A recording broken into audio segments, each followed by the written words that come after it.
Some promises bring happiness, others shape destiny.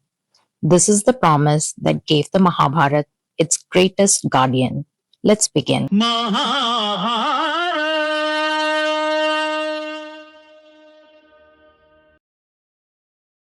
Chapter 3 Bhishma's Vow. King Shantanu was filled with joy when his son Devavrata returned to the palace. Devavrata was wise, brave, and loved by everyone. The king made him the Yuvaraj, which meant he would be the next king. 4 years passed. One day, as the king walked along the river Yamuna, he smelled a sweet and magical perfume. He followed the scent and found a beautiful young woman. A sage had blessed her so that a wonderful fragrance would always surround her. Since the goddess Ganga had left him long ago, the king had lived a calm and disciplined life. But the moment he saw this young woman, he could not help falling in love. He asked her to marry him. The maiden said kindly, I am the daughter of the fisherman chief. Please ask my father for permission. Her father was clever.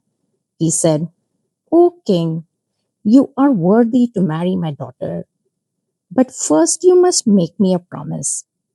The king replied, If your request is fair, I will agree. The fisherman said, The son born to my daughter must be king after you. The king's heart broke. He loved the maiden, but he could not agree to this.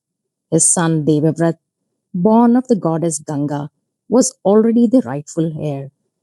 Shantanu returned to his palace, sad and silent, unable to tell anyone the reason for his sorrow. Devavrata noticed his father's unhappiness. Father, he said, you have everything a man could want. Why do you look so sad? The king tried to hide the truth.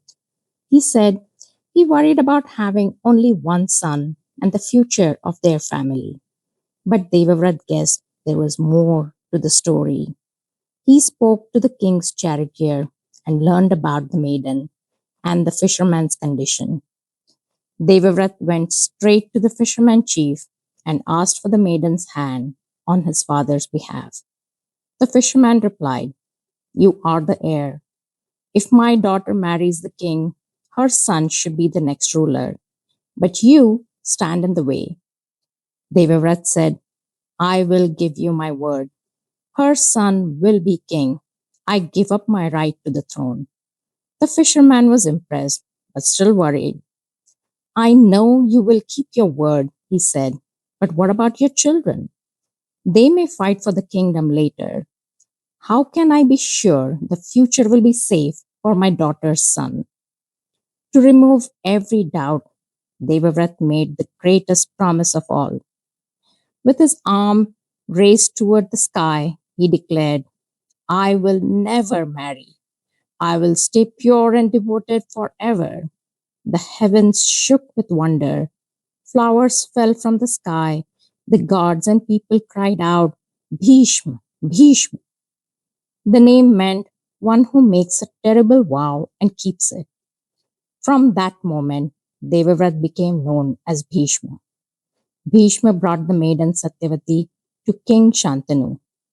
The king married her and she had two sons, Chitrangad and Vichitravirya. After them came Dhritarashtra and Pandu, and later their children, the Kaurav and the Pandavas. Bhishma lived a long life, loved and honored by all. He guided the kingdom like a grandfather until the great battle of Kurukshetra. And that's the end of this chapter. If you're enjoying this journey through the Mahabharat, please make sure to like and subscribe so you don't miss the chapters ahead. You can also find us on any of your favorite podcast apps and on nriwisdom.com/Mahabharat. Stories change hearts, but support changes lives. Behind every Janati.org project is a woman working toward dignity and independence. Your support helps make that possible. Please support the women of Janati.org.